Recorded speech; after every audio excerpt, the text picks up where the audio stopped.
বিসমিল্লাহির রহমানির রহিম। সকল প্রশংসা আল্লাহর, সকল ক্ষমতার মালিক আল্লাহ মহান।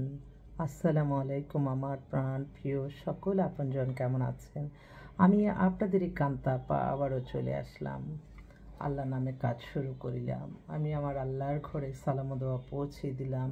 আমার প্রিয় নবীজি রওজা মুবারকে সালাম দোয়া পৌঁছে দিলাম। হযরত শাহজালাল শাহপরাণে সালাম দোয়া পৌঁছে দিলাম। আজমির শরীফে সালাম দোয়া পৌঁছে দিলাম। আমি আমাদের এই প্রতিষ্ঠানটা সম্পর্কে আপনাদেরকে একটু বলতে ইচ্ছা করছে। আসলে আমি যেভাবে কাজ করি, এটা হচ্ছে একটা বিয়ে শাদীর একটা মাধ্যম। আপনাদের ঘরে পাত্র আছে, আপনাদের ঘরে পাত্রী আছে, আপনারা বিয়ের জন্য মানে জীবনসঙ্গী সঙ্গিনীর জন্য এমন ছেলে চান, এমন মেয়ে চান, তখনই আপনারা মনে করবেন যে ঠিক আছে কান্তাপার কাছে যাই, আমি আপনাদের সামান্য একজন কান্তাপা। আলহামদুলিল্লাহ, আলহামদুলিল্লাহ, আলহামদুলিল্লাহ। আল্লাহ মহানের কাছে হাজার লক্ষ কোটি শুকরিয়া আদায় করছি। আমি কৃতজ্ঞতা প্রকাশ করছি আপনাদের প্রতি। আপনাদের মায়া মমতা ভালোবাসায় এই প্রতিষ্ঠানটি পরিচালিত হচ্ছে। সবাই মাশাআল্লাহ বলবেন। আসলে সকাল থেকে খুব ব্যস্ত ছিলাম, আসতে পারিনি, প্রোগ্রাম ছিল। তো আপনারা শুধু মন থেকে দোয়া করবেন। আমি জানি মানুষের অন্তরের দোয়ার চেয়ে শক্তি আর বড় কিছু নাই, কিন্তু অন্তরের দোয়া কিভাবে পাওয়া যাবে? অনেক সময় আমরা প্রকাশ করতে পারি না, কিন্তু আল্লাহ যে মানে খুশি হয় সেটা কিন্তু উপলব্ধ করি আমি সব সময়। আমি আল্লাহর কাছে লজ্জিত, আবার আল্লাহর কাছে। আপনাদের প্রত্যেকেরই মনে রাখতে হবে যে এটা একটা প্রতিষ্ঠান। এখানে আপনি একটা দেখো হইতে পারে, আবার 1 বছরও লাগতে পারে, 2 বছর লাগতে পারে। এখন একটা কথাই বলি, মাশাআল্লাহ বলবেন। এক ভাই খুব, তার মেয়েটা একটু স্বাস্থ্য টাস্থ্য ভালো, খুব মানে চিন্তিত। 2 বছর আগের ঘটনা। তো হঠাৎ করে আমি বললাম যে ভাই এত চিন্তা করেন না, আল্লাহ যেখানে রিজিক লিখে রাখছে আসে নাই, এবং আপনার এবাদত বন্দিকির মাধ্যমে কিন্তু আপনার ভালোটা আসবে ঠিকই। তো আলহামদুলিল্লাহ, এই 2 বছর পরে মেয়েটার আলহামদুলিল্লাহ খুব এমন বড় জায়গায় বিয়ে হয়েছে, মানে আমি বোঝাতে পারবো না। তো আল্লাহ সবসময়, আল্লাহকে ডাকার মতো ডাকতে হবে আমাদের। আল্লাহ একটা রক্ষা করবেন ইনশাল্লাহ। কখনো মানুষকে ক্ষতি করতে হবে না, মানুষের কল্যাণে থাকতে হবে। আমাদের প্রত্যেকটা কাজ হবে আল্লাহর সন্তুষ্টি লাভের আশায়, তাহলেই দেখবেন সব কিছুই আলহামদুলিল্লাহ ভালো। তো এই মুহূর্তে আসলে বেশ কয়েকটা পাত্র এবং পাত্রী আসছে। আমি আজকে আমার কয়েকটা বোন তারা ফোন করছে যে আপু আমাদের জন্য কী করলেন। আমি আচ্ছা ঠিক আছে দেখছি। বোন তোমাদের কেউ হচ্ছে বসুন্ধরায় থাকে, বিবিএ কমপ্লিট করছে, নামমাত্র একটা ডিভোর্স হয়ে গেছে, একটু স্বাস্থ্য টাস্থ্য ভালো, 5 ফিট 6 লম্বা। ও আমার অফিসে এখন আসতেছে। আরেক ভাই খুব অস্থির। হ্যালো, আসসালামু আলাইকুম। আমি একটু বিজ্ঞাপনে আছি ভাই, আপনার জন্য পাত্রীর কথা বলতেছি, আমি একটু বিজ্ঞাপনে আছি। এই ভাইটা খুব অস্থির হয়ে গেছে, তার কিন্তু 60 বছর বয়স হয়ে গেছে। ওয়াইফ মারা গেছে এতদিন। সে মানে বলে যে আমি আমার খুব কষ্ট হচ্ছে, আপনি তাড়াতাড়ি আমাকে একটা ভালো মেয়ে দেন। কিন্তু তার বয়স 60, সে বলে যে আমি একটু ইয়াং মেয়ে বিয়ে করব। এটা ছেলেদের এটা একটা মানে আমি বুঝি না, হয়তো আসলে বয়সের সাথে তো অনেক কিছু। তারপরও আমি আমি একটা কথা বলবো, আপনারা 26 থেকে 35-এর মধ্যে যে মেয়েগুলি যাদের বয়স কিনা 40, 42, 50 পর্যন্ত, আপনারা কিন্তু এগুলি বিয়ে করলে অনেক হ্যাপি হবেন, এবং সেটা বাস্তবতা থেকেই আমি আপনাদেরকে বলছি।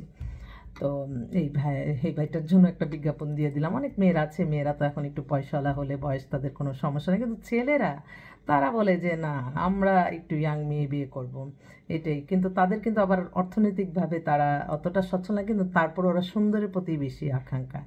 আরেকটা বোন ফোন দিছে, জি আসসালামু আলাইকুম, আমি একটু বিজ্ঞাপনে আছি, আপনার মেয়ের জন্য কেমন ছেলে চাচ্ছেন একটু বলেন তো, সবাই শুনতেছে। কেমন ছেলে চাচ্ছেন আপনার ছোট ছোট মেয়েটা? জি জি বলেন। আচ্ছা তাহলে আমি একটা ভালো একটা ছেলে চাচ্ছি, হুম হুম হুম এডুকেটেড, হুম হুম যাতে ভালো ফ্যামিলি একটা চাচ্ছি, মনমনসিকতা ভালো যার, আচ্ছা আপা, আপনার এরকম তো মেয়ের চাচ্ছি। নামে ফ্ল্যাট ফ্ল্যাট সব আছে, তো একটু ছেলে যদি একটুখানি মানে চাকরি, সে চাকরি খুঁজতেছে, আপনারা যদি একটু তাকে একটু সহযোগিতা করেন তাহলে না হয়তো। না, কোনো সমস্যা নাই। তাই? এই তো। অবশ্যই ওকে সে ওকে, খাবে থ্যাংক ইউ দাবে ভেরি যখন মাচ। আমরা মানে ইয়ে করব, আপনি তাহলে আর্থিক আপনার সহযোগিতা সবকিছু করা হবে। আপনার বাসায় এখন আমি ধরেন একটা ছেলে আছে মাস্টার্স করা, সে চাকরি পায় নাই, বাট হুম। সে বলছে যে ওর বাসায় রাখবে, ঘর আচ্ছা জামাই থাকতে চায়, সেই ব্যাপারে কি আপনি সহযোগিতা করবেন? আচ্ছা, ওকে, ঠিক আছে। আমার ঠিক আছে। মায়ের বাসা দেখা করতে পারেন, ওকে সন্ধ্যা ওকে, করে সবচেয়ে ভালো হয়। ঠিক আছে, ইনশাল্লাহ আসতেছি। ঠিক আছে, ওকে ওকে, আসেন এখানে। আচ্ছা। এই বোনটা হচ্ছে তার মেয়ে। এবার বিবিএ কমপ্লিট করেছে, অনেক উদার মনের। সে বলছে যে যদি ঘর জামাই থাকতে চায় তার আর কোনো সন্তানের দিনে একটাই মেয়ে তার কাছে রাখবে। দেখলে যাক, এটাই অফারটা আবার আমি সরাসরি দিলাম। আরেকটা বোন, ও স্কুল টিচার, ওর হাজব্যান্ডটা মারা গেছে, 45-এর মতো বয়স। বোনটা খুব মানে বিধবা, একটু অর্থনৈতিক সমস্যাও আছে। আল্লাহ যাতে তার একটা ভালো হাজব্যান্ড মিলিয়ে দেয়। দেখেন, মানুষের অর্থ বিত্ত থাকলেই কিন্তু মানুষের মন মানসিকতা থাকে না। আমি একটু ছোট্ট আমার এই অফিসের একটা কথা বলি। অফিসে যত মেয়েরা আসে অবিবাহিত রাখলে তাদের বিয়ে শাদী হয়ে যায়, ডিভোর্স রাখলে তাদেরও বিয়ে শাদী হয়ে যায়, আবার বিধবা রাখলে তাদেরও বিয়ে শাদী হয়ে যায়। কোনো না কোনো উসিলা, একটা উসিলা ছাড়া কিন্তু কখনোই কিছু হয় না, আমরা সেই উসিলা মাত্র। তো দেখেন, আমার খুব নিকটতম আত্মীয়, তার আর কি অনেক বড় রোগ, ক্যান্সার হয়েছে। তার ছেলেরা অনেক হাই লেভেলের অনেক কিছু, তারা মানে যদি টাকার উপরে ঘুমায়, টাকা যাক তাও তার মাকে বাঁচাতে পারলো না।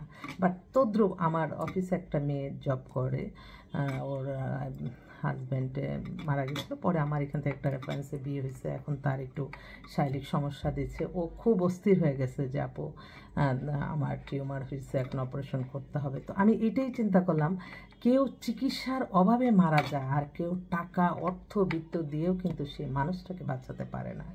এগুলি সব কিছুই আমি বলবো আপনাদের এবাদত বন্দিকির উপরে সব সফলতা আসবে। আপনারা যে যে অবস্থানে থাকেন, আপনারা হয়তো মনে করতেছেন যে আমার এত কিছু আছে, আমি গরিব মিসকিন দেখলে আমি কেন পাত্তা দেবো, আরেকটা মানুষের কেন আমি রিজিকের ব্যবস্থা করবো, আমি কেন আমার নিজের ওয়েট নিয়ে না নিয়ে আমি আরেকজনকে সাহায্য করব না। এই যে এটা কিন্তু আপনি সরাসরি বুঝতেছেন না, আপনি কোনো না কোনো ওসিলায় আপনার শরীরে জান মালের সদকা হিসাবে চলে যাবে। এটা বাস্তব প্রমাণ। আমি সেজন্যই সবাইকে বলি, আপনারা শুধু আপনাদের অর্থ বিত্ত সব আছে, আপনারা একটু মানুষের কল্যাণে কাজ করেন না। যেখান থেকে দিনের দাওয়াত দেওয়া হবে সেখানে দান দক্ষিণা করেন, আর দেখবেন আল্লাহর রহমতে দানে কিন্তু মানুষের অনেক বিপদ কেটে যায়। অর্থবিত্ত এত জমানো লাগে না। আপনি সুস্থ আছেন, ভালো আছেন, 1000 কোটি টাকা নিয়ে বসে রইল, কিন্তু মানে একটা ক্যান্সার ধরা পড়ছে, মানে মনে হয় 15 দিনও যায় নাই, তাদের ছেলেরা কোটি কোটি টাকা নিয়ে বসে আছে, কোনো লাভ হইল না। আর আমার একটা মেয়ে, আমি সবসময় বলি যে আমি আমার যতটুকু সামর্থ্য আমি তাই অনুযায়ী দিব, একেবারেই যে আমি পোড়াটা দিতে পারবো আমি বলছি তুমি এই আশা করবে না। মানুষ বেশি আশা করলে তখনই মানুষ কষ্ট পায়, কষ্টের মধ্যে থাকবে না। আমি জানি আমি কতটুকু দিতে পারবো। তো 10 মিলে যদি কাউকে কোনো এরকম, আমার সবচেয়ে কষ্ট লাগে, অনেকেই আছে হাসপাতালগুলিতে গেলে বোঝা যায় চিকিৎসার অভাবে যাতে কোনো মানুষ কষ্ট না পায়, এবং একটা সন্তানের অভাবে যাতে কারো বিয়ে বন্ধ না হয়। আপনারা দিতে পারবেন না, আমার কোনো অসুবিধা নাই, কিন্তু আপনারা বিয়েটা করবেন, বিয়েটা করে নেবেন, এটাই আমার কথা। আরেক বোনও ফোন করতেছে, আমি অনুভব করি যে আমার নিজের কিন্তু কোনো চাওয়া পাওয়া কিছুই নাই। আমি তো এখনই বলি যে আল্লাহ, একটা সেকেন্ডের তো ভরসা নাই, তারপর মানুষ কত কিছু করে,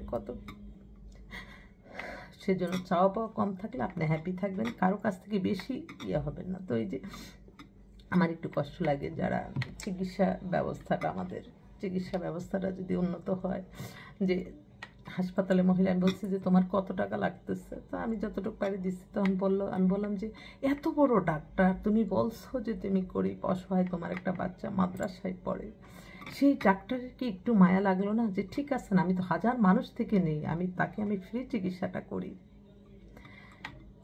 এই আর কি। যাক, সন্ধ্যা হয়ে গেছে, আসলে সকাল থেকে প্রোগ্রামে ছিলাম, এখনই অফিসে যাব, বাসায় এসে আপনাদের মাঝে আসছি। আপনাদের কাছে না আসলে আমার অস্থির লাগে।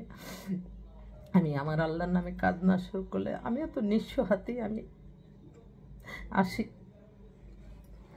সকলের যাতে আল্লাহ, এমন কোনো মানুষকে আপনি আল্লাহ কষ্টের মধ্যে রাখেন না, আল্লাহ মানুষকে আল্লাহ অর্থনৈতিক সফলতা দিন। অর্থবিত্ত ছাড়া মানুষের কল্যাণে আসতে পারে না।